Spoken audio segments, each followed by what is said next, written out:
So good morning, good afternoon, good night to everyone, and welcome to this side event part of the 50th session of the Committee on World Food Security, entitled Virtual Exchanges, Digital South-South Triangular Cooperation for Homegrown School Feeding.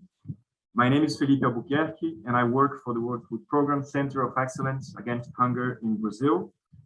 I'm here today to facilitate this session, so please feel free to reach out to me or to my colleagues at the center if you have any questions or concerns during the course of this event. To guarantee that our meeting runs smoothly, I'd like to quickly review some additional instructions with you. So first, as I mentioned, we will have simultaneous translation in a few minutes, and it will be available for this event. So to activate the simultaneous translation that will be available on your screen shortly, you should search for a globe icon on the right-hand side of the lower bar of your screen. When you click on this globe, you see options of languages. So you just click on the language you would like to hear. We kindly ask everyone joining online to standardize your names on the Zoom meeting. So please, if you could move your cursor to the window where your name or image appears, click on the three dots and select the rename option. Then would ask you to type the following: your first name, your last name, and then your institution, as it appears in my case, it appears with Danielle and other participants. The third point is that we would like to ask participants to keep their microphones turned off during the presentations. And finally, this meeting will be translated, so it's very important that everyone speaks clearly and slowly so that translators do not miss anything. Having said that, I'd like to welcome everyone again to the side event, where our speakers will present successful initiatives and discuss about the opportunities and challenges of using digital tools to promote South-South cooperation around food security and nutrition.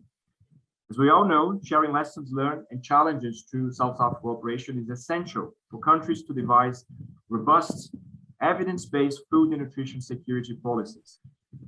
Even after the end of travel restrictions, remote support is expected to respond to demands that require fast, inexpensive, and effective technical assistance to governments and UN country offices, especially by allowing larger delegations to participate in activities, and also by reaching implementation partners involved in the process of school feeding programs at all levels.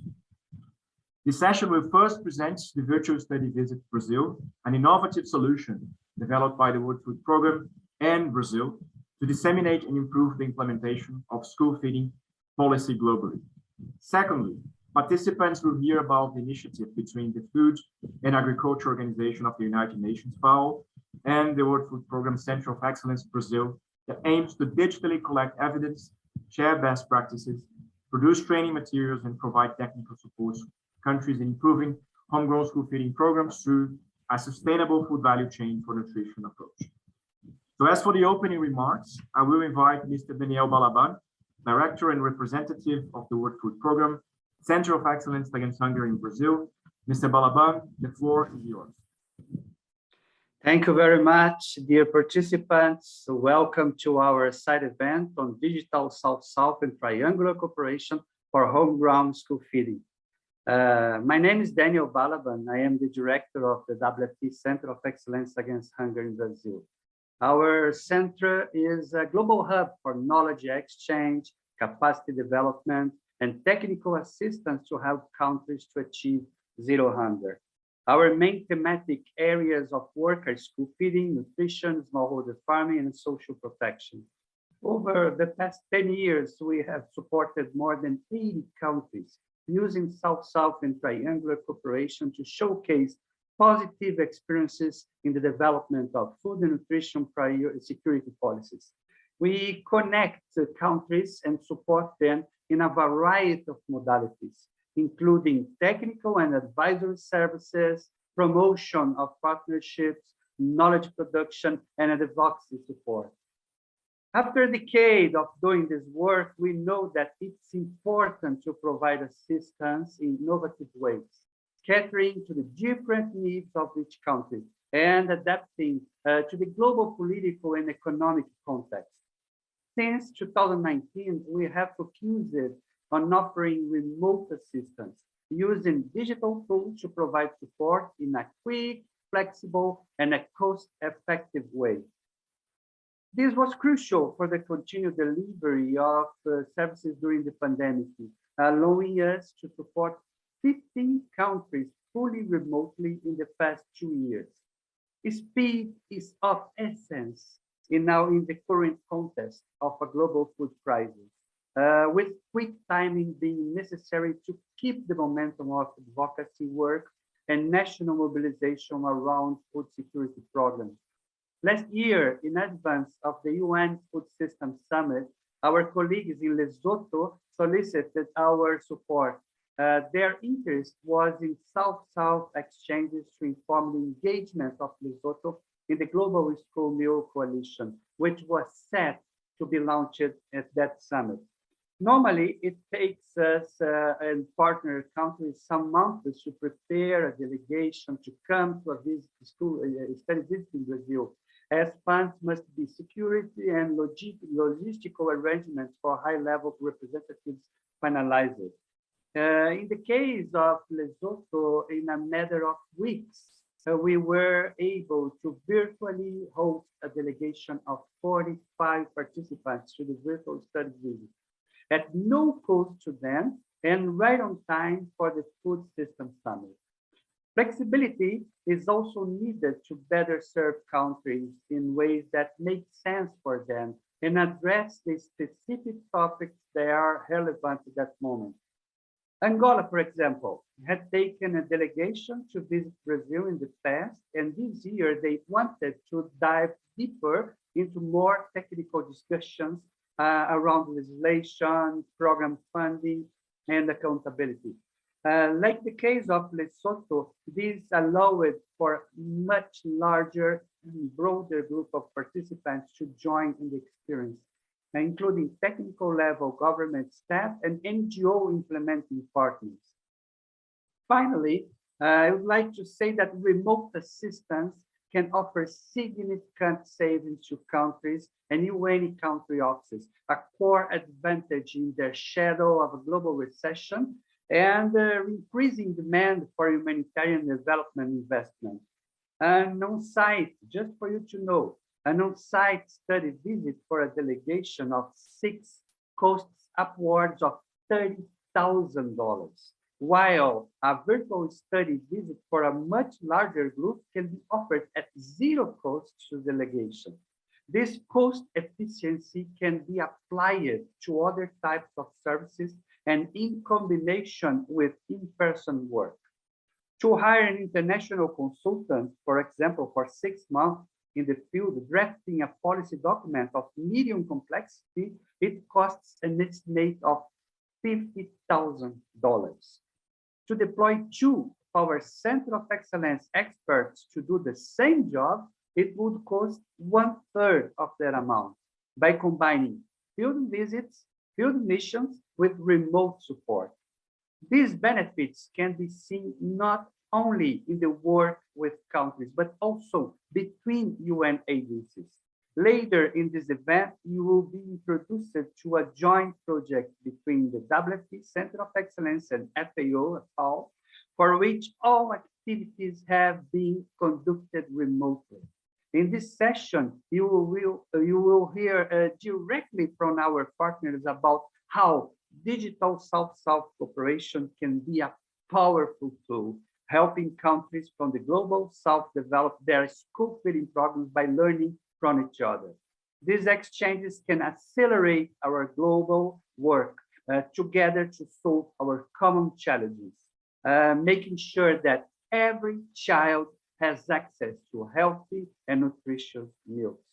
I wish you all a fruitful session. Thank you very much.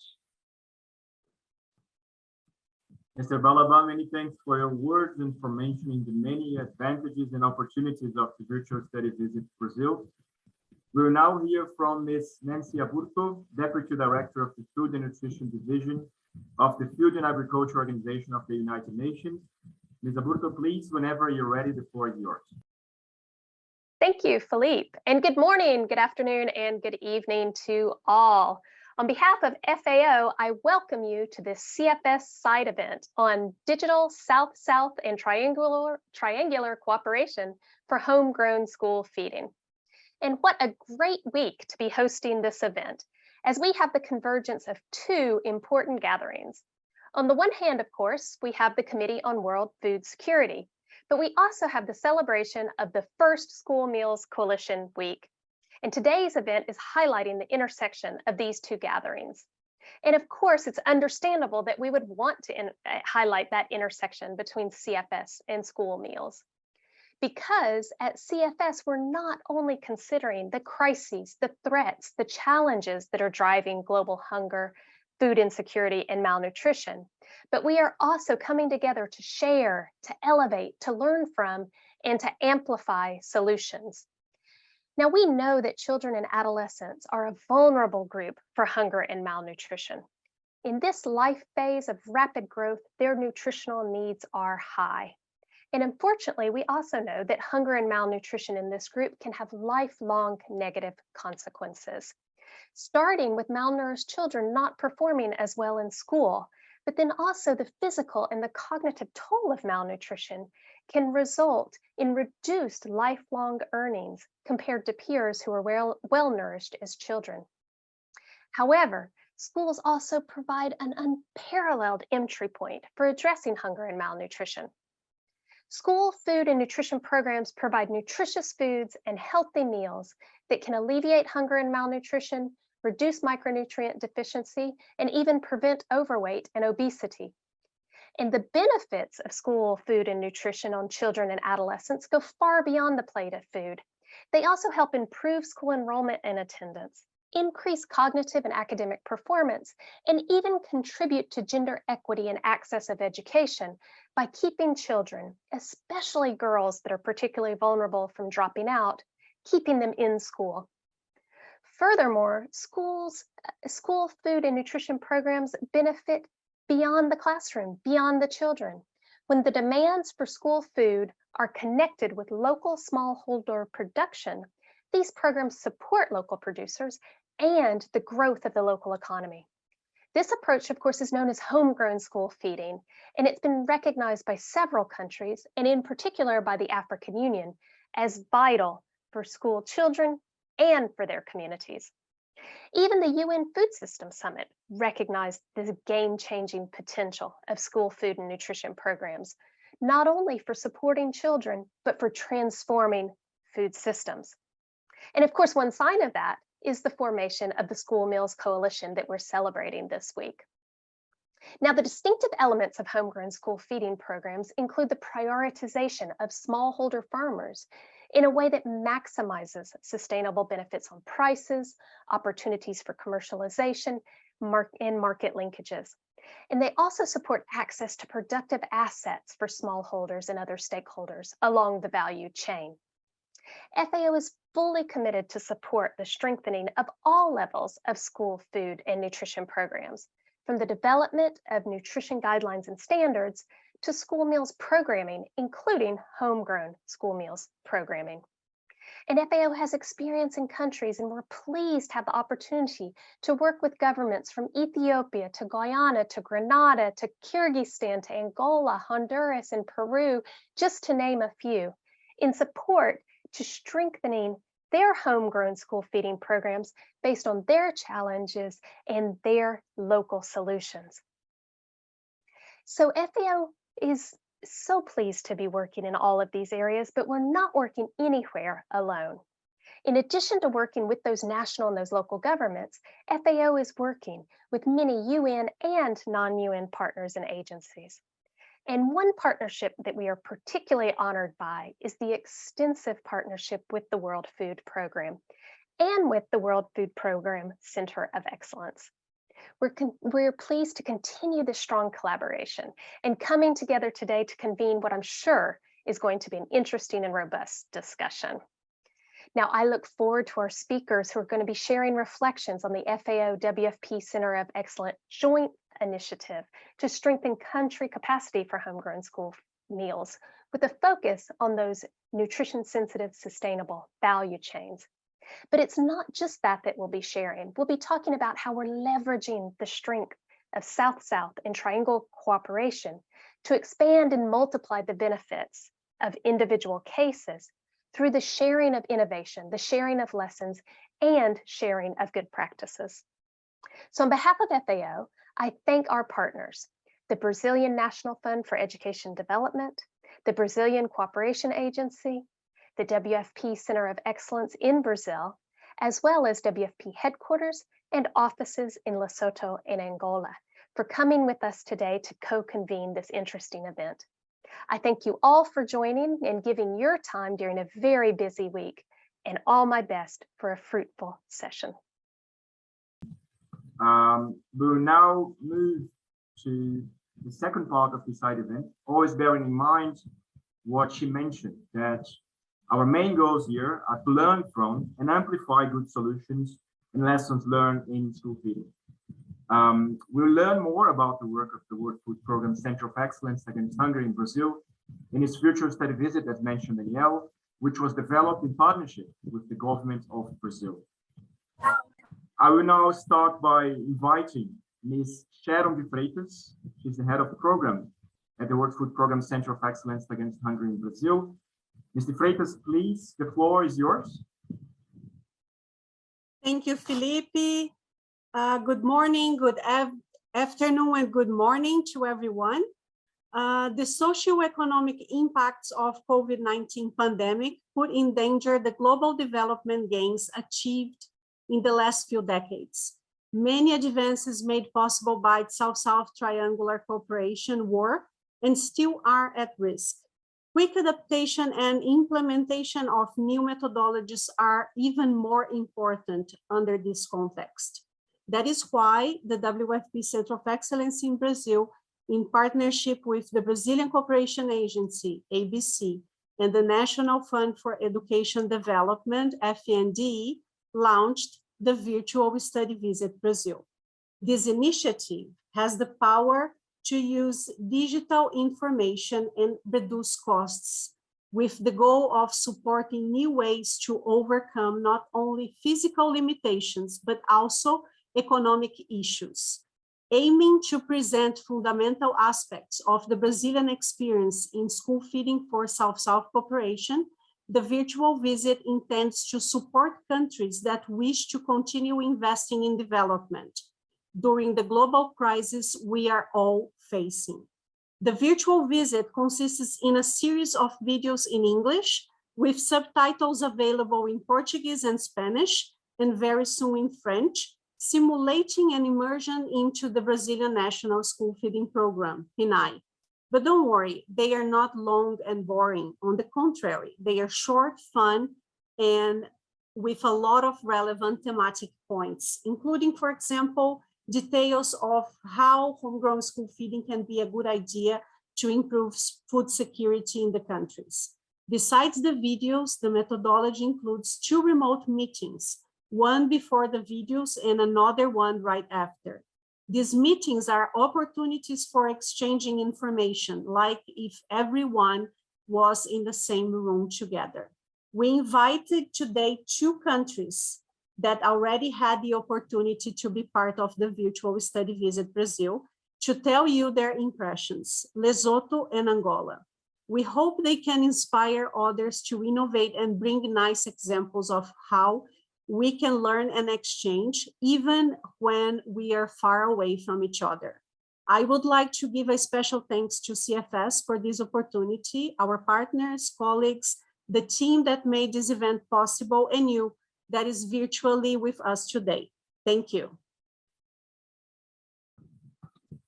Thank you so much, Ms. Freitas, for that important and complete overview about the virtual study visit, remarking that this initiative is a clever way to reduce costs with the goal of supporting new ways to overcome not only physical limitations, but also economic issues. I will now invite Mr. Marcelo Pontes, President of the National School Feeding Program in Brazil, a partner of the World Food Programme Centre of Excellence Against Hunger. Mr. Pontes, please, you may start whenever you're ready. Bom, boa noite já a todos aqui de Roma. Queria fazer uma saudação especial ao Dr. Daniel Balaban, diretor do Centro de Excelência contra a Fome no Brasil, WFP, meu amigo, foi presidente do FNDE também, e lá deixou lá seu legado já com a questão da alimentação escolar. Senhora Nancy Aburto, diretora do Departamento de Divisão da Alimentação e Nutrição da FAO. Senhora Sharon de Freitas, coordenadora de programas do Centro de Excelência da WFP. Andréa Paulo Galante, consultora sênior da Divisão da Alimentação e Nutrição da FAO. Senhora Camila Alencar, oficial de programa do Centro de Excelência contra a Fome do PNAE no Brasil. Senhor Plínio Pereira, analista de projetos da ABC. Amping Ui, diretor da Divisão de Cooperação Triangular Sul-Sul. Senhora Cecília Malaguti, do Prado, que tanto nos ajuda aqui nas nossas ações, responsável pela cooperação trilateral Sul-Sul da ABC. Poderia deixar de saudar minha equipe aqui presente em Roma, Juliana Isabelle, Juliana Miguel, aqui vice-presidente do FNDE, meu diretor de ações educacionais, Gary Amarante, e a Solange, coordenadora geral do PNAE no Brasil. Para demonstrar, trouxe essa comitiva do FNDE no Brasil para demonstrar a importância que o programa tem para o FNDE, e aqui represento ainda o ministro de Estado da Educação, o senhor Vitor Godoy, trago dele também um fraterno abraço, uma boa intenção do governo brasileiro na continuidade das nossas ações com relação ao Programa Nacional de Alimentação Escolar. É uma grande satisfação participar deste evento paralelo da 50ª sessão do Comitê de Segurança Alimentar Mundial. Afinal, esse encontro, promovido por um dos nossos parceiros, o Centro de Excelência contra a Fome, do WFP no Brasil, é mais uma oportunidade para apresentar nossos esforços para criar e consolidar programas sustentáveis de alimentação escolar em outros países, além de debater ações para aprimorar a nossa atuação. Mas a pergunta que é sempre feita: por que a alimentação escolar é algo assim tão importante? A resposta é que a alimentação escolar é um dos instrumentos essenciais para o combate à fome e à desnutrição, sobretudo em países com grande desigualdade econômica e social. A alimentação escolar de qualidade é ainda uma ferramenta de promoção da saúde e de prevenção de doenças futuras. Fora isso, é fundamental que os programas de alimentação escolar tenham foco também na educação alimentar e nutricional.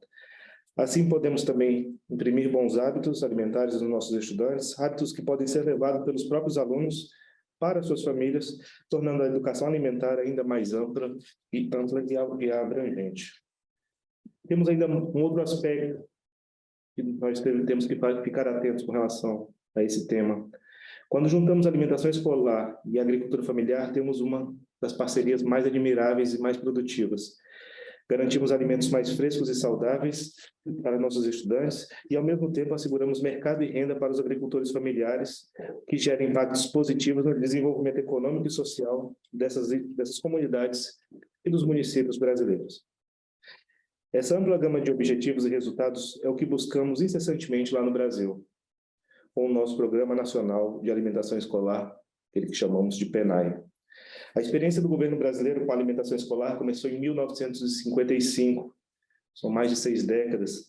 Foram muitos os desafios e ajustes ao longo dessa jornada para chegarmos ao modelo que hoje temos, e que serve de exemplo para o desenvolvimento e aprimoramento de programas similares em outras nações.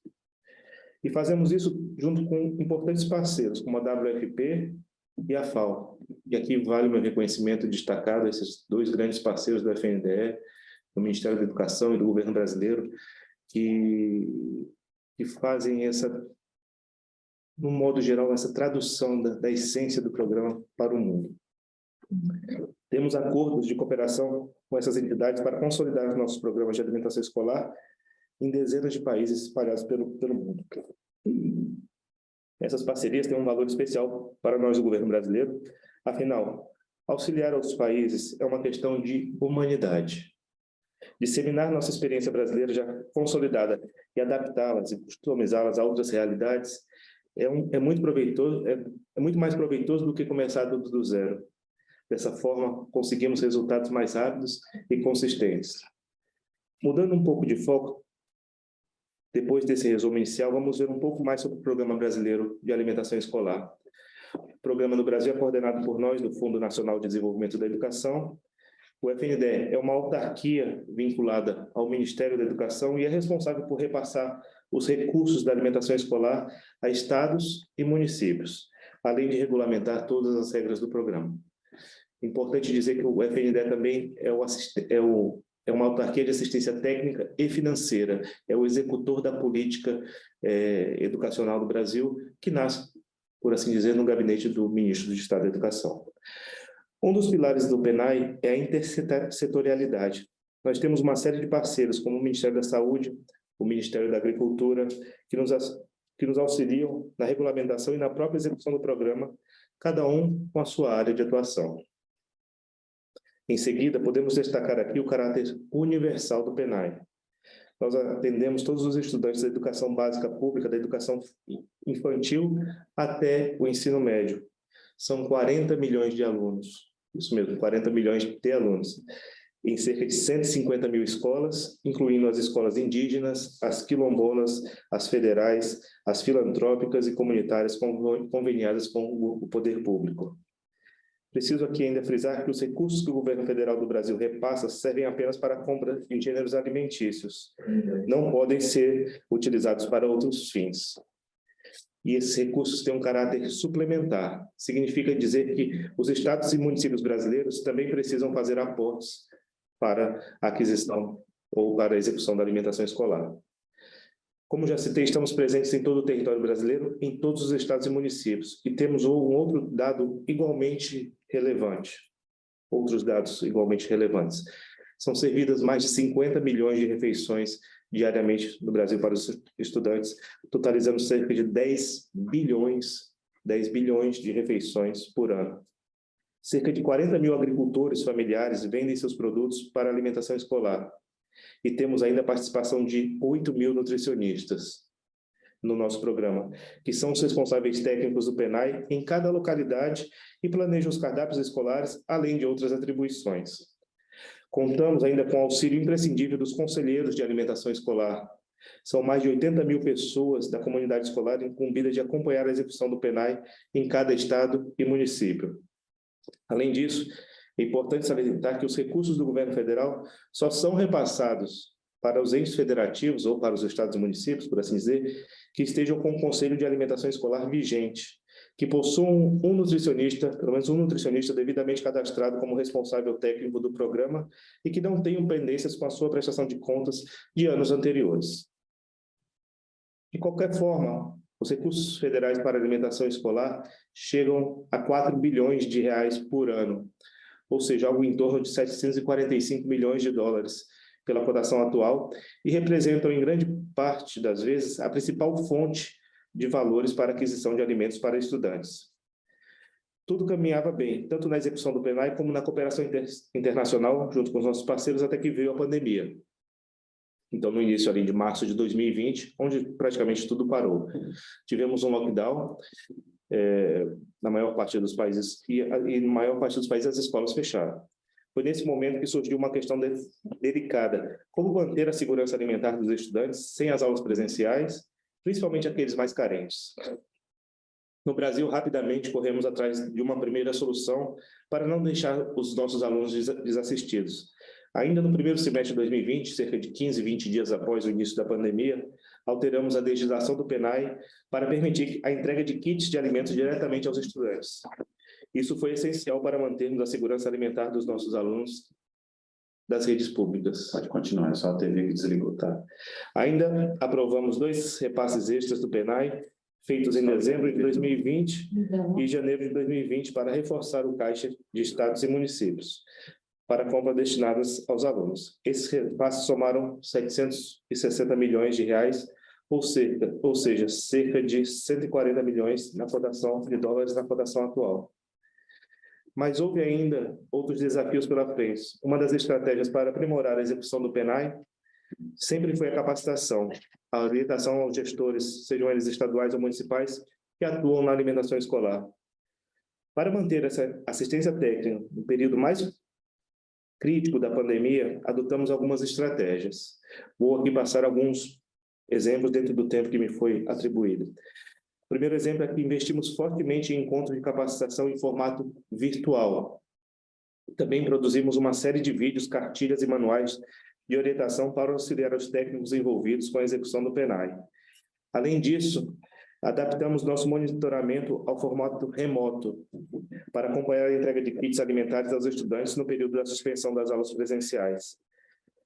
Continuando na série de iniciativas, tivemos mais algumas ferramentas digitais que nos auxiliaram no controle social e no próprio monitoramento do programa. Uma delas foi o aplicativo PNAE Monitora, que automatiza o processo de monitoramento e traz celeridade e padronização das informações.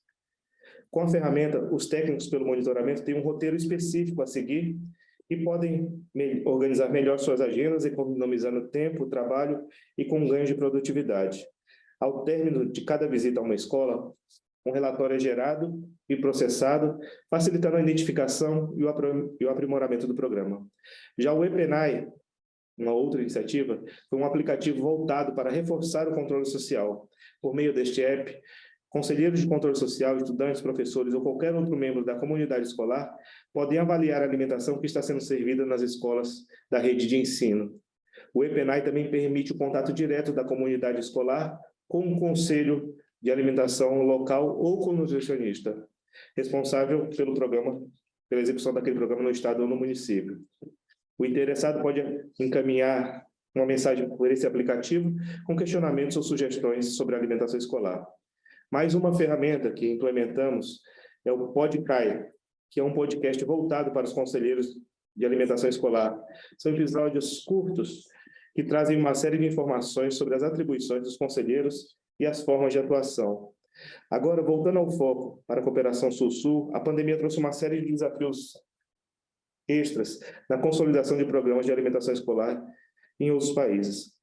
As restrições impostas pela Covid-19 e os impactos socioeconômicos causados forçaram adaptações na atuação do governo brasileiro e do WFP na cooperação com outras nações.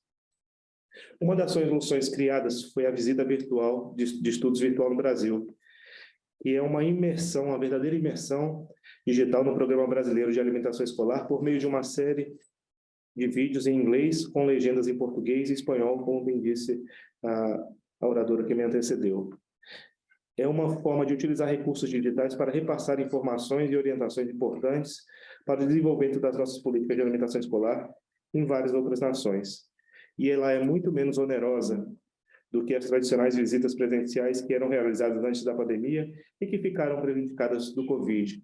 E aqui reafirmo, na questão das visitas virtuais, que é uma intenção do FNDE, do governo brasileiro, do Ministério da Educação, continuar com esse programa, ainda que praticamente com o encerramento da pandemia, mas pelos custos que foram efetivados, pelos resultados obtidos, é uma iniciativa que deve ser continuada dentro dos nossos programas com os nossos parceiros. Embora agora as visitas em loco já tenham sido retomadas, a possibilidade vai continuar para aqueles que estejam interessados. Por fim, queria agradecer as parcerias sempre afinadas com o WFP no Brasil e a FAO. Juntos vamos conseguir sempre apoiar mais países e alcançar os resultados mais promissores. Eu creio sempre que investir em alimentação escolar é investir no combate à fome e à desnutrição. Então, espero que possamos seguir unidos nesse esforço humanitário de disseminar a experiência brasileira, de ajudar outras nações no desenvolvimento de programas sustentáveis de alimentação escolar. Não posso deixar de citar mais uma vez as pessoas que estão envolvidas nesse programa. Aqueles que trabalham aqueles que trabalham comigo nunca vão ter um trabalho menor do que o meu. O trabalho é igual, a dedicação é igual. E é um programa humanitário que queria citar também o embaixador Rui Pereira, que esteve comigo todos esses dias, toda a sua parceria, toda a sua visão, a colaboração que tem feito conosco junto ao FNDE. Por fim, gostaria de desejar uma boa noite a todos e agradecer, em nome do governo brasileiro, a participação nesse evento. Thank you, Mr. Pontes, for such an encompassing and relevant presentation about Brazil's National School Feeding Program and its associated technical innovations. And also, as you mentioned, the important role of the ones working with PNAE and in collaboration with it. As we all know, at the World Food Program and at FAO, Brazil's PNAE is a model for the national school feeding programs of many countries. So related to that, we will now watch a short presentation about the virtual study visit. Colleagues, please, you may start the video presentation for us whenever you're ready.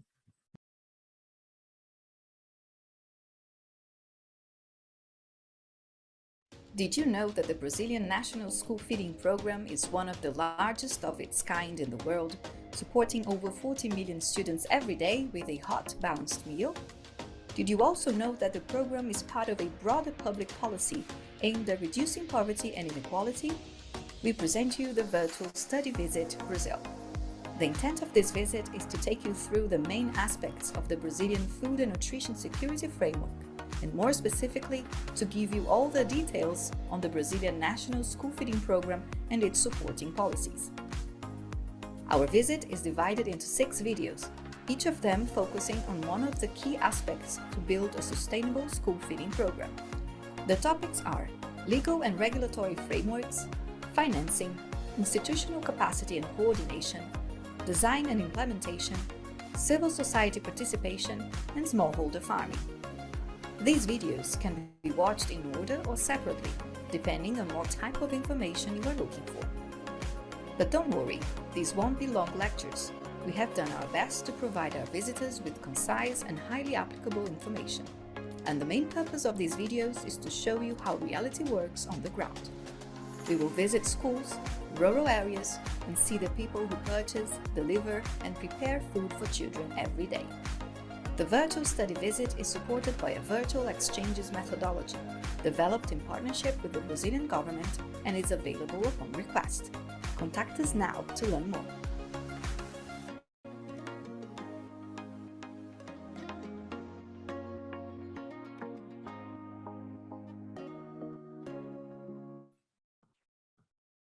Thank you, colleagues, for showing the video. With this video and the previous presentation, we could better understand the virtual study visit Brazil. As mentioned during this session, it is an innovative and flexible tool allowing countries to learn from the Brazilian experience remotely and without having to bear the financial costs and logistical challenges of in-person meetings. We will now move into the third part of this side event, in which we will hear partner countries that participated in the virtual study visit, Lesotho and Angola. We will have the opportunity to get to know their experiences and impressions about the virtual study visits, as well as how it supported their own national initiatives and school feeding programs. We will start with a video presentation from Mr. Masahiro Matsumoto, WFP Lesotho's Deputy Country Director. Colleagues, thank you for starting the video.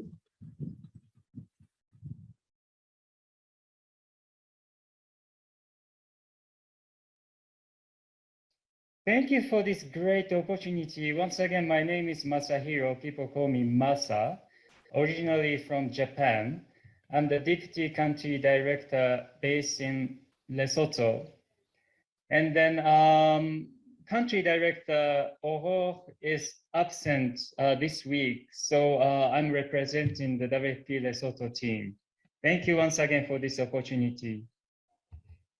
I would like to first introduce briefly about Lesotho, because before coming to Lesotho, I was not really familiar with this beautiful country.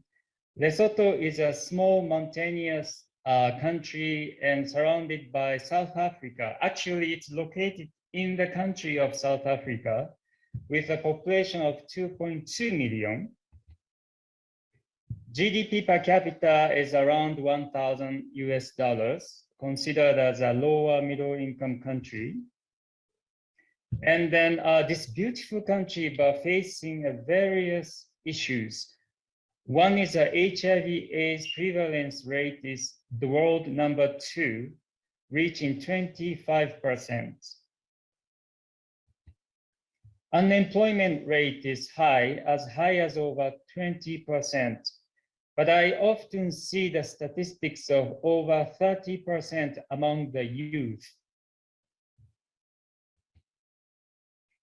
Roughly 80% of the population depends on agricultural sector. And stunting rates for malnutrition is over 33% among the children under 5 years of age. Let me check if you my screen is following. I hope. Yes, we see the me... slides. Yes, showing Lesotho. Do you see all the 6 points? We see, yes. Great. And then Lesotho, I never expected snow in Africa. So when I arrived in July, it was snowing actually in Lesotho. And now the time of spring and summer came finally. So I'm enjoying this nice weather now. But please know that Lesotho, there is snow. And the history of school feeding program briefly. Since 1965, WFP started supporting the government for school feeding program. And then WFP tried to hand over the school feeding program to the government in 90s.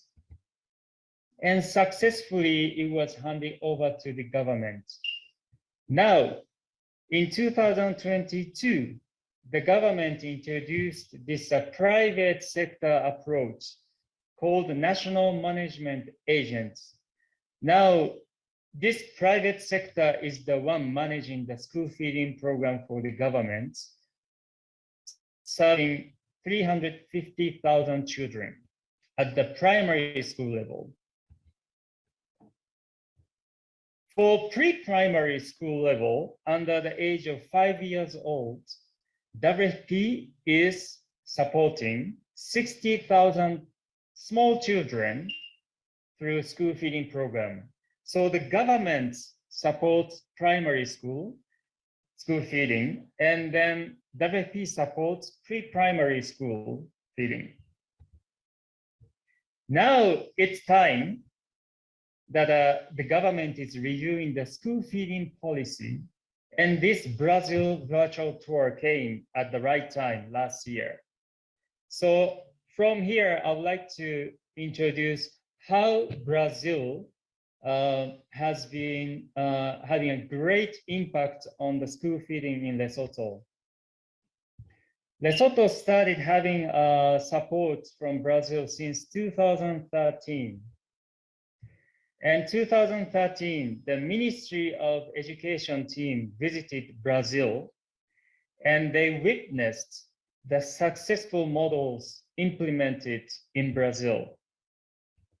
After coming back from this trip, the government of Lesotho managed to develop the national school feeding policy, which was approved in 2015, and introduced a model linking school feeding program to smallholder agricultural production in 2017. This was all thanks to the experience they had in Brazil. Now, 2019 and 2020,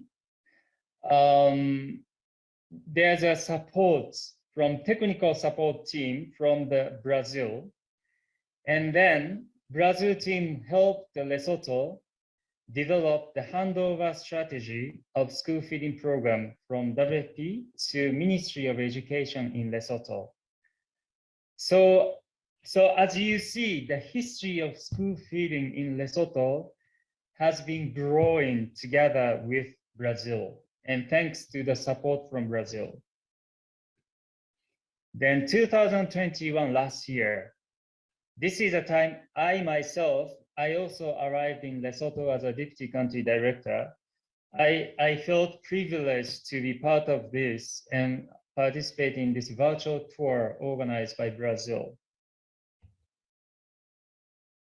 Now, after the virtual tour last year, we quickly took actions because we wanted to make the best use of knowledge and experience gained from this virtual tour offered by Brazil.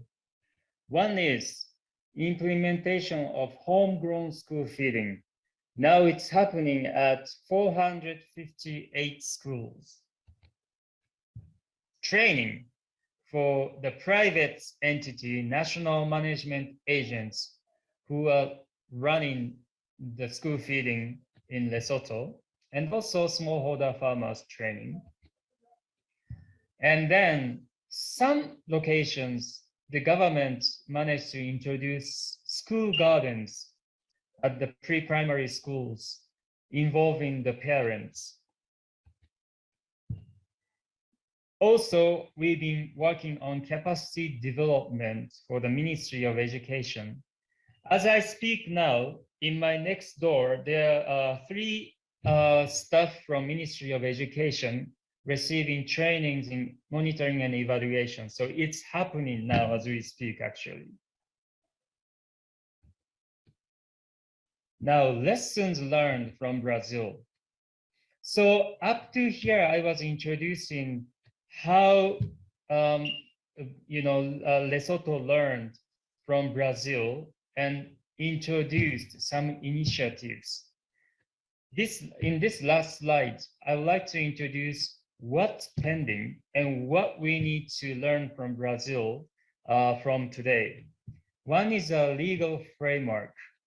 We would like to establish a legislation to involve the government as a whole, not only Ministry of Education, but also other relevant ministries, Ministry of Agriculture, the Office of the Prime Minister, Ministry of Forestry. So we would like to invite more ministries to become one team to tackle this work on the school feeding.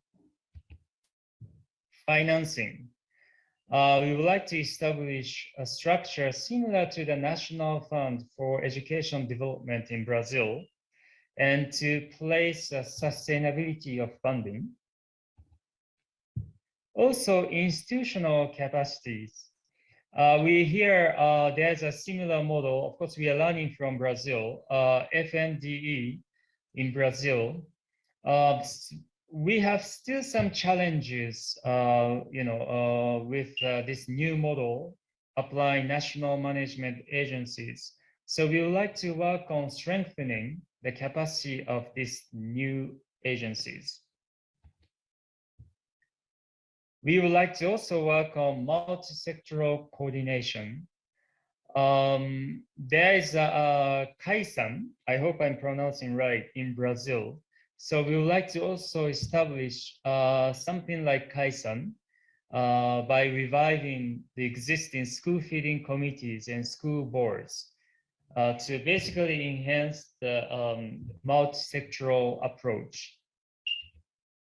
Finally, we would like to work on the smallholder farmers support. As I earlier mentioned, 80% of the population rely on agriculture. That means almost 80% of Lesotho populations are smallholder farmers.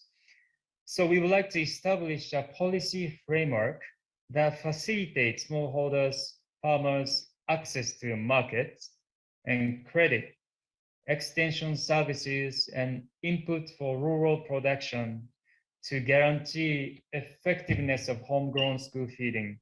So basically, we would like to invite smallholder farmers to be part of the homegrown school feeding program. That have 2 impacts. One is on the school feeding side. Children can enjoy this locally produced fresh food. And also on the other side is smallholder farmers can enjoy this economy, new opportunity of business and production.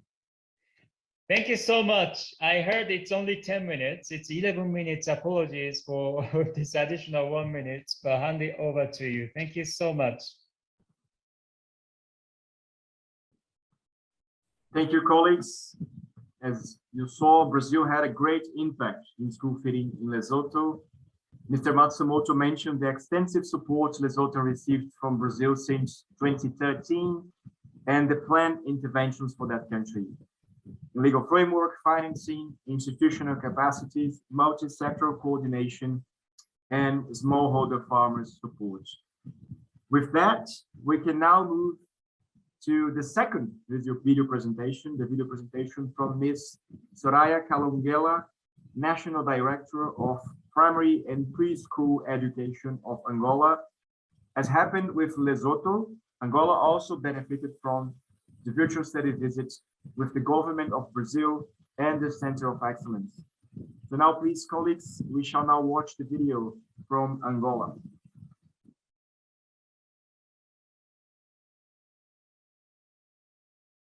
Muito obrigada, boa noite, bom dia a todos.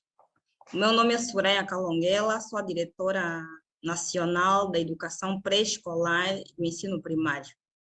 E por que eu estou aqui? Porque participei dessa rica experiência que é a visita de estudo virtual, que foi promovida pelo Centro de Excelência do Brasil, e que foi uma experiência, de facto, uma oportunidade para poder melhorar o nosso programa, que aqui é chamado Programa de Merenda Escolar, que só é apenas distribuído às escolas do ensino primário, que é um nível de ensino que é gratuito, e então o governo tem a obrigação de, pelo menos, distribuir a merenda, garantir a merenda escolar.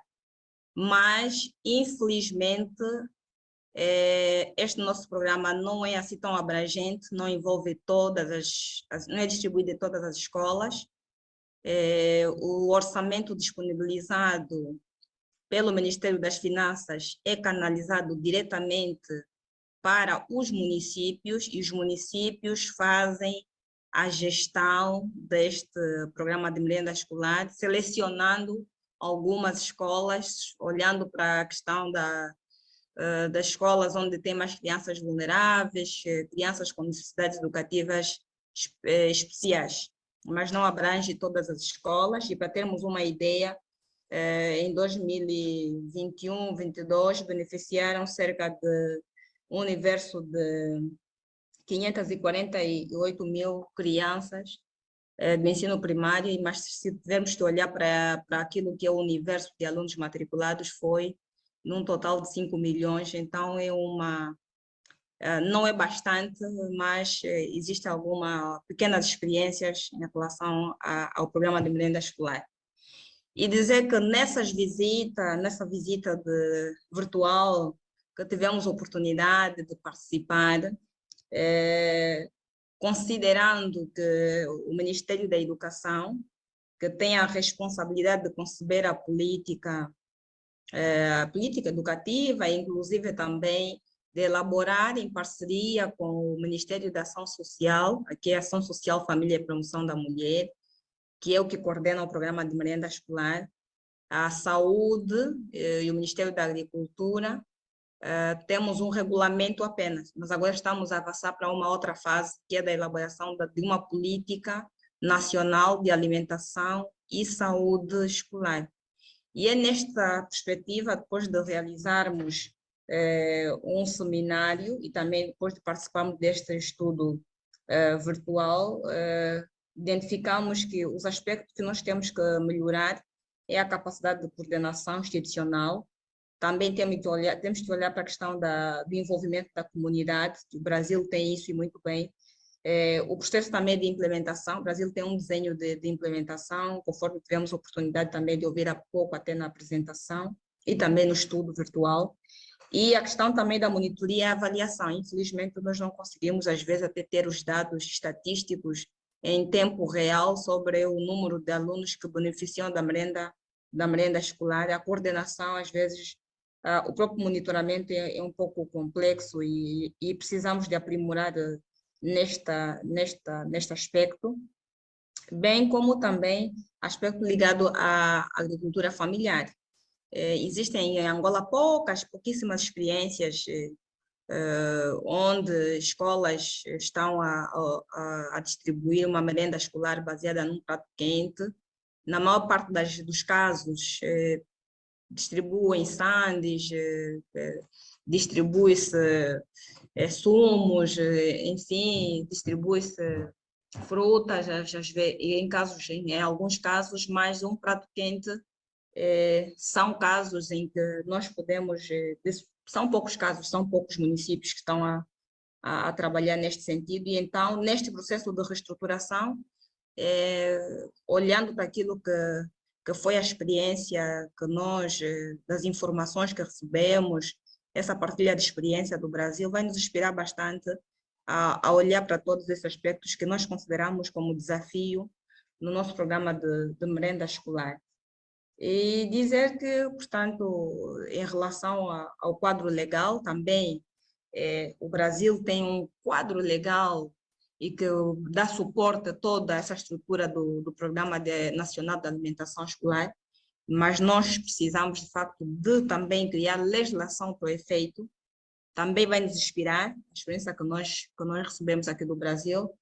O financiamento, que nós contamos muito, não temos um fundo, como o Brasil tem um fundo nacional, e que é destinado a distribuir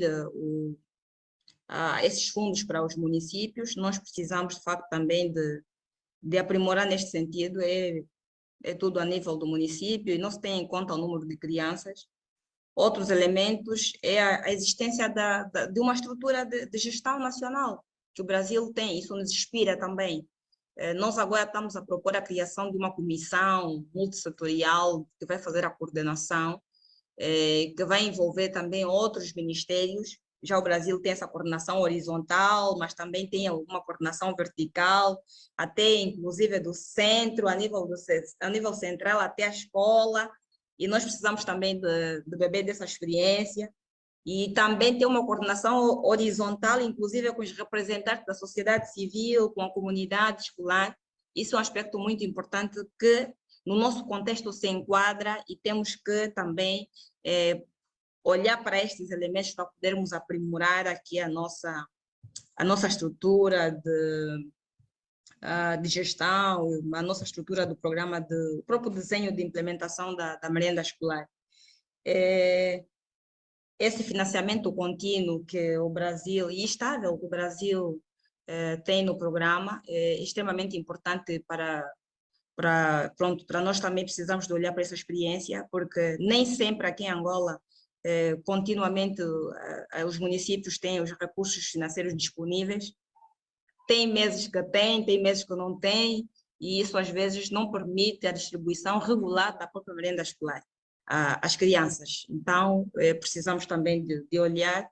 É um desafio para nós, mas é uma experiência muito, muito, muito boa. A participação comunitária. Nós agora estamos a elaborar regulamentos escolares. E neste processo, nós aqui no Brasil, na visita virtual, vemos que o Brasil tem conselhos escolares, onde que integra os alunos, a comunidade escolar, e que eles fazem também a fiscalização, no fundo, a monitoria do programa a nível da escola, e conseguem, inclusive, tem até uma autonomia de dizer, olha, essa alimentação não está em condições, não pode ser servida. E nós também precisamos olhar para isso, porque temos que dar uma autonomia à escola, à comunidade escolar, os próprios alunos também participem no processo de monitoria do programa. Então, nós estamos a olhar também para esse aspecto como algo que gostaríamos que constasse também dos nossos regulamentos escolares, ainda que temos uma oportunidade, já que estão em curso.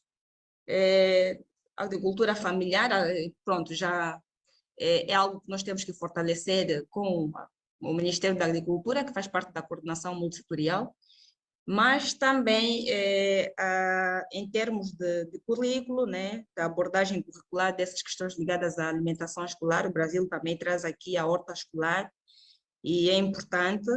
Nós também temos algumas experiências, mas também algo que nós gostaríamos de aprimorar, sobretudo nas escolas que já estão a trabalhar, que têm alguma experiência, mas temos que garantir esse apoio e articulação com o Ministério da Agricultura, que deve garantir os inputs para que as escolas possam, então, ensinar as crianças, e as crianças possam ver que, de facto, é possível ter uma alimentação saudável com os produtos, até que eles próprios vão aprender a produzir na escola com apoio dos professores.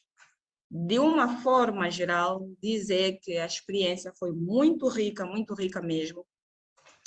Tivemos 10 dias a ver, até hoje eu fico sempre a rever os vídeos, a matéria está aí, é só a gente ir para lá e buscar as informações para podermos refletir aquilo que nós estamos a fazer e buscar alguma experiência e se inspirar. Essa cooperação Sul-Sul por via digital, de facto, é uma ferramenta muito potente e que, para nós, Angola, está nos proporcionar boas e ricas oportunidades de aprendizagem. Muito obrigada. Once more, thank you, colleagues, for sharing the video showcasing Angola's experience with the virtual study visit. As we saw, she mentioned that Brazil served as an inspiration, marking that Angola is creating an interministerial commission and involving the civil society and the skill community, using Brazil as an example. So concluding this part of our session, I would like to thank again the participants from Lesotho and Angola for sharing with us the videos. It is important to remark that not only they could learn from the Brazilian experience with its national school feeding program, but Brazil and the Center of Excellence could also learn from the national experiences, good practices and how they overcame challenges. It's very clear to us that this type of exchanges is crucial for advancing sustainable, nutritious, and gender-responsive school feeding programs. We will now introduce the project Improving Homegrown School Feeding Programs through a Sustainable Food Value Chain for Nutrition approach, which is an innovative partnership between the FAO and the World Food Programme. I will first invite Ms. Andrea Polo Galantes, Senior Nutrition Consultant of FAO's Food and Nutrition Division, for her presentation about the joint project. Ms. Galante, please, you now have the floor. Thank you. Good evening, good afternoon, good morning. I'm glad to share with all of you that this year, the Food and Nutrition Division of FAO and the WFP Centre of Excellence in Brazil started a fully remote initiative that aims to combine FAO expertise in the development of nutrition-sensitive value chain to homegrown school feeding and the Center of Excellence in Brazil experience in technical support to countries in school feeding programs. In 2016, the nutrition-sensitive agency and presented in the 43rd sessions at CFS. This framework considers how the development of food value chain can contribute to improving nutrition, taking into consideration sustainability from economic, social, and environmental perspective. Homegrown school feeding program enable the development of nutrition-sensitive food value chain, which maximize benefits for all the involved stakeholders and play an important role in shaping and strengthening sustainable local and national food systems. Defining a national strategy for homegrown school feeding can help identify policy and investments entry points to mainstream nutrition-sensitive interventions along the value chain, taking in consideration how the food is produced, processed, marketed, distributed, and consumed. In this regard, it's well known that homegrown school feeding programs have the potential to impact both food consumption and productions. They directly increase the access to healthy diets for children, and in addition, they also contribute to the production of resilient food system through its demand and spillover effects, with positive potential effects on environment, sustainability, and community access to healthy diets. As a part of the momentum, FAO and the WFP Centre of Excellence in Brazil have joined efforts to contribute to the momentum being imbibed by the school meals coalitions. The goal of this initiative is to strengthen country capacity in homegrown school feeding, particularly through synergies between local food agriculture and smallholder farming, encouraging public procurement and short value chain for better nutrition. The intelligence collaboration aims to achieve the three main objectives.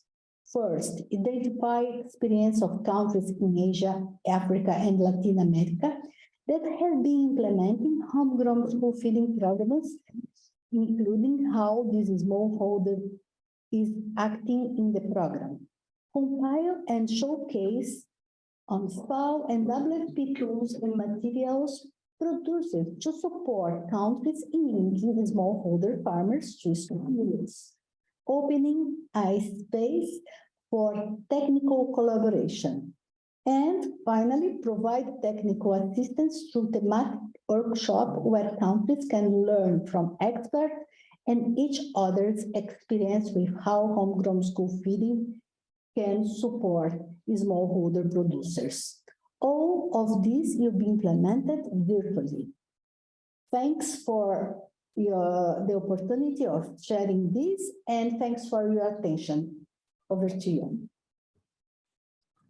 Thank you so much for your very clear presentation and for introducing the joint project, which will, as you mentioned, contribute to strengthen country capacity in homegrown school feeding, Ms. Galante.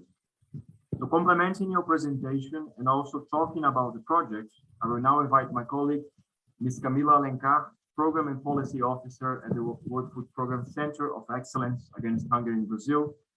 Ms. Alencar, please, the floor is yours. Thank you, Felipe.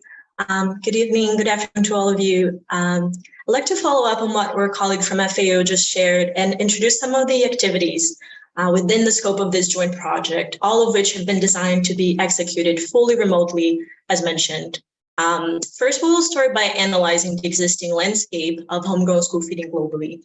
We want to understand what the main models in place are currently, what gaps we could help fill, and what have been some of the key learnings that countries from the Global South could share with us and with each other.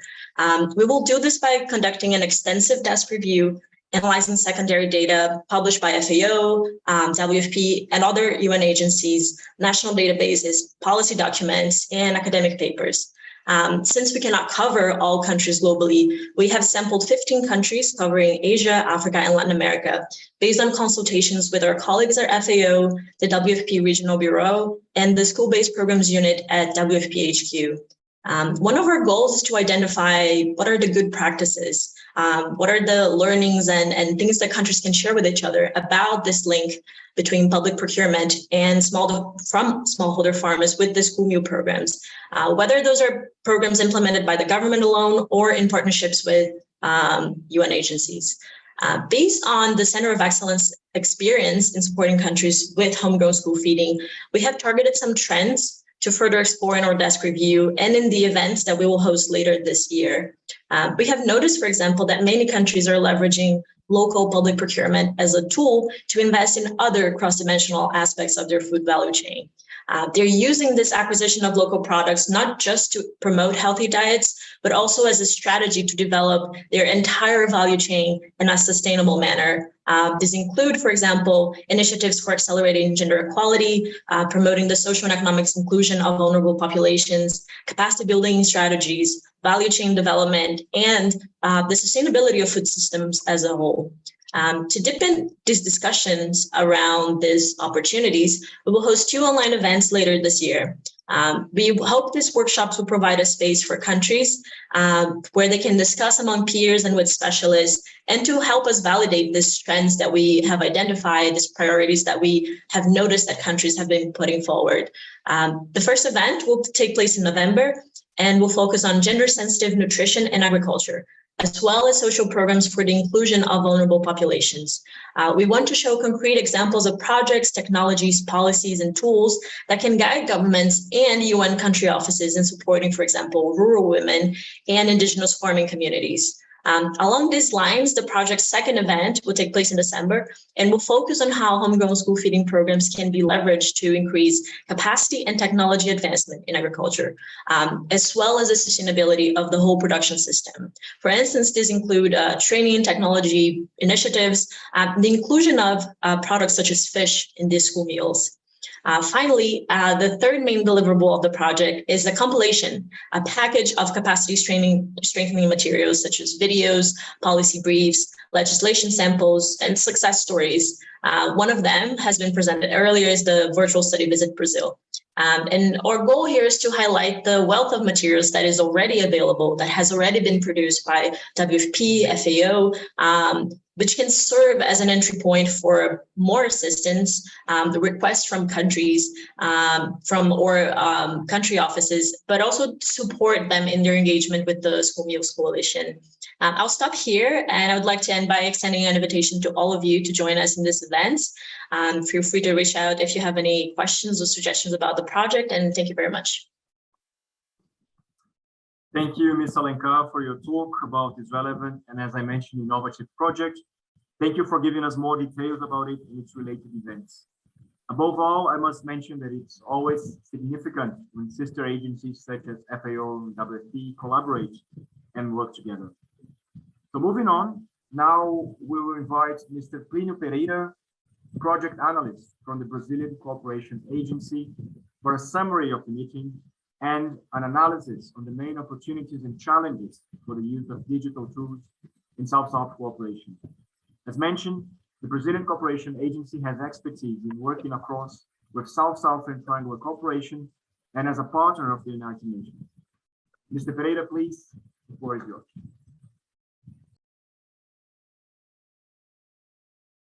Obrigado, Felipe. Boa noite, boa tarde, bom dia a todas e todos os participantes. Os depoimentos que nós ouvimos até agora, eles dão uma visão bastante global do que é a questão da alimentação escolar, né? Como ela é complexa, como envolve diversas variáveis para que ela se torne realidade. O senhor Daniel Balabão, por exemplo, ele começou falando de toda a experiência que o Centro de Excelência tem desenvolvido ao longo dos últimos 10 anos, e ele lembrou a complexidade que é a organização da visita de estudos presencial, que é um instrumento que tem sido adotado nos últimos anos para que representantes de países, principalmente da África, possam conhecer em loco a experiência do Programa Nacional de Alimentação Escolar. E o senhor Daniel lembrou, então, toda a complexidade em termos de preparação de logística e de custos para viabilizar esse tipo de procedimento, essa visita de estudos presencial. A senhora Nancy, da FAO, ela colocou uma questão muito importante, que aqui nós estamos falando de soluções de acesso, para o problema do acesso à alimentação escolar. A alimentação escolar não é digamos, um objetivo que se realiza de uma maneira simples. A questão do acesso é bastante complicada e ela colocou uma questão importante. Ela lembrou que a alimentação escolar melhora o desempenho dos alunos, ela também contém um elemento de apoio aos agricultores familiares, na outra ponta, digamos, da cadeia que fornece alimentos para a merenda escolar. Ela falou da questão dos benefícios em termos de preços recebidos pelos agricultores familiares. São aspectos dessa multissetorialidade que envolve a questão do programa de alimentação escolar. A Sharon, desculpe chamar a Sharon, porque a Sharon é uma companheira, colega nossa lá no Brasil, ela falou de aspectos importantes, como foi complexo traduzir a visita de estudos, que era presencial, que sempre foi realizada de forma presencial, para o formato virtual. A Sharon mostrou que não foi um processo assim simples, rápido, porque você tem que traduzir para uma linguagem virtual toda uma série de procedimentos que envolviam a visita de estudo de forma presencial. E foi um processo bastante intensivo. Eu acompanhei pela ABC à distância alguns dos esforços que foram feitos. Realmente não foi um processo simples para se chegar a essa ferramenta que nós temos agora, que se tornou realidade. Já tivemos, inclusive, 2 visitas realizadas com Lesoto e com Angola. O senhor Marcelo, presidente do FNDE, ele deu uma visão muito elaborada de como é complexo o programa de alimentação escolar brasileiro. Ele é complexo não só porque ele é antigo, ele tem mais de 60 anos, mas ele envolve diversas questões, especialmente, ele destacou a questão da intersetorialidade. Isso é uma questão fundamental, não é simples, porque envolve articulação com outros ministérios, como o Ministério da Agricultura do Brasil, o Ministério da Saúde, porque a alimentação escolar não é simplesmente distribuir alimento para alunos, ela tem que conter elementos de política que envolvem outras áreas governamentais. E também foi mencionado pela senhora de Angola, a senhora Soraya, essa questão também da intersetorialidade do ponto de vista entre segmentos, atores da sociedade civil, que também devem ser envolvidos nessa iniciativa do Programa de Alimentação Escolar. Então, voltando aqui ao senhor Marcelo, ele destacou uma série de aspectos, a questão da suplementaridade dos recursos que são repassados para estados e municípios no Brasil. Eles são complementados por recursos próprios que os estados e municípios destinam também ao programa de alimentação escolar, o número de famílias envolvidas, de agricultores familiares que fornecem alimentos para o programa, o número de nutricionistas, a questão dos conselhos de alimentação escolar, que permitem, fortalecem a participação, a fiscalização, o monitoramento da sociedade civil, da comunidade escolar, dos pais de alunos, dos professores, na implementação do programa. Esse é um aspecto extremamente importante que foi destacado pelo senhor Marcelo. A questão do repasse de recursos também, que no caso brasileiro, os recursos são repassados àqueles estados e municípios que contêm os seus conselhos de alimentação escolar em funcionamento, de forma que, digamos, o uso do recurso seja direcionado de uma forma adequada, com uma estrutura de apoio adequada para isso. O senhor Marcelo também destacou a questão de tudo caminhava bem, quando chegou o lockdown, tivemos assim, um primeiro momento de inação, o que fazer diante da situação das crianças não poderem ir para a escola. Ele mencionou a questão, um aspecto de agilidade que essa política, esse programa deve conter, que rapidamente se conseguiu produzir uma legislação que permitisse a entrega de kits para os alunos. E isso foi uma forma de não interromper esse processo importante, que é garantir a alimentação dos estudantes que estão matriculados nas escolas, né? A senhora Nancy, inclusive, havia mencionado, eu acho que eu não coloquei aqui, a questão do desempenho dos alunos. Uma boa alimentação permite um melhor desempenho dos alunos na escola. Isso o Marcelo também mencionou outras ferramentas virtuais que o FNDE, aqui no Brasil, lá no Brasil, perdão, utilizou, como o PNAE, para reforçar o controle social, o podcast também, que é uma forma de prover informações de uma forma ágil para a comunidade escolar, para os pais, alunos, professores, nutricionistas, etc. Esse quadro que foi gerado pela pandemia, de uma certa forma, ele acelerou a necessidade de que se desenvolvesse essa ferramenta que nós apresentamos aqui, que é a visita de estudo virtual, porque ela tem várias vantagens, inclusive em relação ao que o senhor Daniel falou no começo, o custo que é organizar uma visita de estudos presencial. Uma visita virtual, ela tem um custo praticamente zero, permite que um grande número de pessoas dos países parceiros interessados possam participar da iniciativa, possam conhecer de uma forma mais detalhada como funciona o Programa de Alimentação Escolar Brasileiro, e os depoimentos que foram apresentados tanto pelo senhor representante do Lesoto como a senhora Soraya de Angola, mostram que esses aspectos que são inerentes a uma política de alimentação escolar. A questão da importância do marco legal, dado que esse programa envolve diversos ministérios setoriais, a questão da estrutura de financiamento, a questão do desenvolvimento de capacidades, que é muito importante para que gestores desse programa, dessa política nos países possam implementar de uma forma efetiva, a questão da coordenação multissetorial, multissetorial, né? A questão do apoio à agricultura familiar.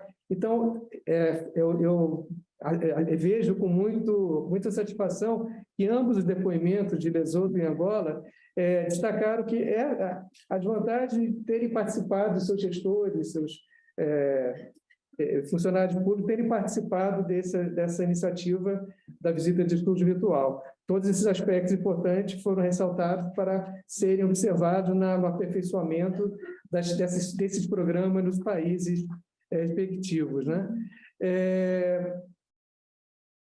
Outra coisa, a senhora Soraya também mencionou, eu achei interessante a frase dela, e ela mencionou a ferramenta de cooperação sul-sul digital é muito relevante. É interessante pensar que nós estamos falando aqui de uma ferramenta que propicia, agiliza o processo de cooperação sul-sul entre países, no caso do Brasil, com países parceiros. E na apresentação da senhora André e da senhora Camila, da FAO e do Centro de Excelência, o aspecto importante que foi ressaltado, que não havia sido mencionado antes, a questão dos programas de compras locais, que é outro aspecto dos programas de alimentação escolar, que deve ser observado, que não é um processo simples, ou seja, se nós falamos aqui, vamos envolver a agricultura familiar para fornecer alimentos para as escolas no âmbito de um programa de alimentação escolar. Isso, em termos de ideia, é interessante, é o fato, mas assim, a viabilização disso, o estabelecimento de uma legislação que permita que essas compras sejam realizadas com critérios definidos, como nós temos aqui no Brasil e temos compartilhado com os países parceiros, é um processo complexo, não é um processo que se elabora de uma maneira muito simples. Então, acho que esse aspecto dessa iniciativa que está em curso entre a FAO e o Centro de Excelência é muito interessante. Eu tenho expectativa de que o avanço dessa proposta ela vai produzir elementos, vai produzir ferramentas virtuais que permitam que esse aspecto das compras locais possa ser fortalecido em países parceiros. Bom, eu creio que eu procurei destacar, eu me atendo ao meu tempo aqui de 10 minutos, um cronômetro ligado, acho que eu destaquei os principais pontos que foram apresentados. Muito obrigado a todas e todos. Thank you, Mr. Pereira, for your words and for summarizing the meeting for all participants, remarking the complexity of Brazil's national school feeding program, its good practices during the pandemic, but not only, the many advantages of the virtual study visits and the importance of the joint project involving FAO and the WFP. We'll now be finishing the side event first with Mr. Dagen Liu, head of the World Food Program South-South Triangular Cooperation Unit, and then with Mr. FNDE, FAO Director of the South-South Triangular Cooperation, before inviting the Brazilian Cooperation Agency. They will be wrapping up the session, which I am sure everyone enjoyed. So let's please start with Mr. Liu's final remarks. Mr. Liu, please, the floor is yours. Thank you. Good morning, good afternoon, and good evening. A big pleasure to attend this event. I think my ABC colleague has made an excellent summary. This event actually offers us a good opportunity to reflect on the important work of the WFP Centre of Excellence in Brazil and to acknowledge the result of the long-standing partnership between WFP and the government of Brazil on South-South cooperation. I'm very honored to join Ms. Carmen Barbono, WFP Director for School-Based Program, to meet some members of Brazilian delegation attending CFS this Monday. We are very proud and fully committed to expand and consolidate our partnership with Brazilian government through ABC, FNDE, and other line ministries. Brazil's success in school feeding has inspired many countries to follow and replicate the same best practice. Over the past 10 years, the number of countries in Africa, for example, that have set up their own national school feeding program has more than doubled, with the number of the kids covered by this program being increased from 30 million to 65 million. What a big achievement. So thank you, Brazil, for the leadership and inspiration. Today's event also showcased the result of WFP FAO collaboration on food value chain development, enhancing SSTC collaboration among Rome-based agencies, namely FAO, IFAD, WFP, is a high priority for WFP. FAO, IFAD, and WFP launched a joint SATC program on homeschool school feeding at the Global South-South Development Exposition exactly 1 month ago in Bangkok, Thailand. We believe Brazil can play a very big role in this initiative, leveraging ACE, Global expertise in homegrown school feeding, as well as a strong partnership with the 3 Rome-based agencies on SATC. So thank you. We really enjoyed a good time and wish you also have a safe trip back to Brazil tomorrow. Over to you. Many thanks, Mr. Liu, for your kind words and for reinforcing the partnership between Brazil and the 3 Rome-based agencies. We will now hear Mr. Ye's remarks. Mr. Ye, please, the floor is yours. Thank you very much for all participants, especially for moderator. Distinguished guests, ladies and gentlemen, good morning, good afternoon, and good evening. At first, let me join Mr. Dagen's congratulations to Brazil. Brazil tonight give us very good practice for school feeding program. And please allow me to express my sincere gratitude for your kind participation for all of delegates in this side event. My appreciation also goes to the speaker, particularly to the Lesotho, Brazil, and Angola for their invaluable contribution. Last but not least, I would like also thank our colleagues from WFP and FAO for your results and field-oriented collaboration on South-South and Triangular cooperation, which has grown very fast on the past years. The world now is facing an unprecedented global food crisis in the recent history, with over 345 million population currently estimated to be accumulated food insecurity, or we can call it at high risk. This request us, especially for Rome-based agency, FAO, IFAD, and WFP, to jointly force together in an effective way, work together with the member states. Strong, coordinated, and effective collaboration with the sister agency on strategy food-related initiative is crucial. The Global South needs to be supported in its endeavor towards sustainable agri-food system transformation through the South-South and Triangular cooperation mechanism. South-South and Triangular cooperation mechanism is in the center of FAO's work. The FAO strategy framework between 2022 and 2031, endorsed by FAO conference in June of 2021, recognized the importance of South-South and Triangular cooperation as a complement to the North-South cooperation. FAO now is ruling out of a new SSTC guideline for action.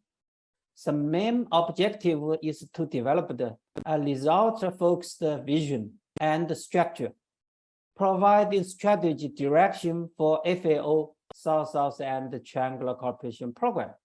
This framework is closely aligned with the corporate strategy framework and 20 program priority areas through which FAO contribute to realization of SDGs, particularly in SDG 2. As many of you know, that the 2 agencies, FAO and WFP, have been working together to support the linkage between the smallholder farmers and the school feeding program. One example was the implementation of a purchase from Africa program in Ethiopia, Malawi, Mozambique, Nigeria, and Senegal. FAO South-South and Triangular cooperation also reinforce government's leadership in and ownership of capacity building process. Experiencing school feeding program tangible benefits can foster political commitment and form an anchor for assistance to enhance and improve the policy. As the FAO Director General, Dr. Qu Dongyu emphasized that the South is an important source of ideas, solutions, and knowledge for sustainable agri-food system transformation. So FAO attaches high importance to its framework of cooperation, which is increasing given high priority in organizations' work. Goes without saying that today's dialogue helps us to gather ideas and views on how South-South and triangular cooperation mechanism can support the school feeding program, which initiated by FAO, IFAD, and WFP in Bangkok. Finally, I am therefore confident that thanks to the South-South and triangular cooperation mechanism, we can certainly scale up this model to other countries and other regions. South-South and triangular cooperation can therefore support the smallholder, the producer, whose supply food can be used for the school feeding program. Let's join hands together and put the smallholder farmers at the center of our work, as they can make a difference for the agri-food system transformation agency. Finally, I would like to express again, thank you all for your attention. Thank you very much. Thank you so much, Mr. Ye, for your presentation, for reminding the importance of developing new avenues for cooperation in South-South and triangular cooperation, and for speaking about the many contributions given by FAO, WFP, and IFAD. Last but not least, we'll now hear from Ms. Cecilia Malaguti do Prado, responsible for trilateral South-South cooperation with international organizations of the Brazilian Cooperation Agency. Ms. Prado, you now have the word, please.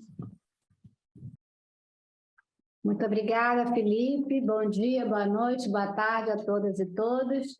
Em primeiro lugar, cumprimento todos os expositores que me antecederam com significativos aportes durante esse evento paralelo. Gostaria de iniciar destacando que em nossa cooperação brasileira sul-sul trilateral com organismos internacionais, o tema da alimentação escolar sempre ocupou um lugar prioritário como a estratégia de combate à fome, de desenvolvimento econômico e social e de promoção do direito humano à alimentação. Recordo que as parcerias firmadas entre o governo brasileiro e a FAO em 2008 e com o PNAE desde 2010 contaram desde o início com importante apoio técnico e financeiro do Fundo Nacional de Desenvolvimento da Educação, possibilitando intenso e ininterrupto compartilhamento de trocas em todo o sul global em matéria de boas práticas de alimentação escolar. Ressalto que, com o advento da pandemia em 2020, a cooperação técnica internacional brasileira foi desafiada a pensar em estratégias alternativas para dar continuidade às inúmeras iniciativas em curso que demandavam essencialmente, àquele momento, em participação presencial. No âmbito da parceria com o PNAE, desenvolvemos, por exemplo, foi quando nasceu, por exemplo, a ferramenta denominada Visita de Estudos Virtual, abordada nesse evento paralelo por vários parceiros, que permitiu a simulação da visita presencial ao Programa de Alimentação Escolar Brasileiro por meio de vídeos gravados sobre os principais tópicos do mencionado programa, que foi exaustivamente apresentado aqui, com metodologia participativa de trocas. Até o momento já participaram 4 países, entre eles Lesoto e Angola, que falaram aqui, e além deles, Serra Leoa e Etiópia. De forma alinhada ao propósito da cooperação Sul-Sul, no tocante ao fortalecimento de capacidades, a visita virtual, apesar de não ter sido concebida com a intenção de substituir o contato presencial, vem nos possibilitando alcançar e incluir mais países interessados neste importante tema de alimentação escolar, já que representa um instrumento complementar de cooperação mais ágil e menos oneroso, como aqui todos os colegas comentaram. Recebemos demandas de inúmeros países, entre eles Cabo Verde, do todo, que têm demonstrado interesse em mais bem compreender o funcionamento dessa ferramenta. Acrescento ainda que, com a FAO, o governo brasileiro logrou impulsionar, por meio da Rede de Alimentação Escolar Sustentável, criada em 2018 em Buenos Aires, o intercâmbio de boas práticas adotadas pelos governos da América Latina e Caribe para a entrega de alimentos em tempos de pandemia. Nesse período, a RAI se fortaleceu digitalmente, contando hoje com seu website em espanhol, inglês, português e em breve em francês, contribuindo definitivamente com o compartilhamento de conhecimentos em temas vinculados à alimentação escolar na região, América Latina. Ainda com a FAO, é importante lembrar, que nós organizamos 3 edições do curso Alimentação Escolar como estratégia educacional para uma vida saudável nos anos de 2021 e 2022, com 6 países da América Latina: Colômbia, Equador, Guatemala, Peru, Paraguai, República Dominicana, a partir de uma plataforma de capacitação bastante inovadora, alcançando ao longo de 3 anos quase 8.000 gestores dos mencionados países que lidam com alimentação escolar no seu trabalho cotidiano. Concluo minha exposição certa da importância das ferramentas digitais que emergiram durante a pandemia. Ademais, vislumbro que estas mesmas ferramentas coexistirão com o modelo presencial em modelo híbrido, marcando um novo formato de cooperação, ganhando em escala e dinamismo de trocas, mas seguramente nunca substituindo o modelo presencial, que dá profundo sentido aos aprendizados mútuos. Encerro essa mensagem reconhecendo uma vez mais o papel inestimável do FNDE por compartilhar todo o seu conhecimento com os países interessados. De igual forma, reconheço o grande apoio recebido do Centro de Excelência contra a Fome do PNAE de Brasília e da FAO para a disseminação das boas práticas do Programa Brasileiro de Alimentação Escolar junto ao Sul Global. Muito obrigada. Boa noite. Thank you so much, Ms. Prado, for your talk, for mentioning the countries that benefited from the virtual study visit beyond Angola and Lesotho, Sierra Leone, and Ethiopia. We also thank you for mentioning the inspiring work developed by ABC and FNDE in partnership with the World Food Programme and FAO, and for reminding us that these new innovations can live together and reinforce in-person interventions. Thank you. So these 3 final interventions were great and gave us food for thought and new avenues of cooperation and collaboration. We hope you have enjoyed this rich and collaborative discussion, as I did. I would like to thank again all the participants and speakers. Wishing you all a great day. Bye-bye. Thank you.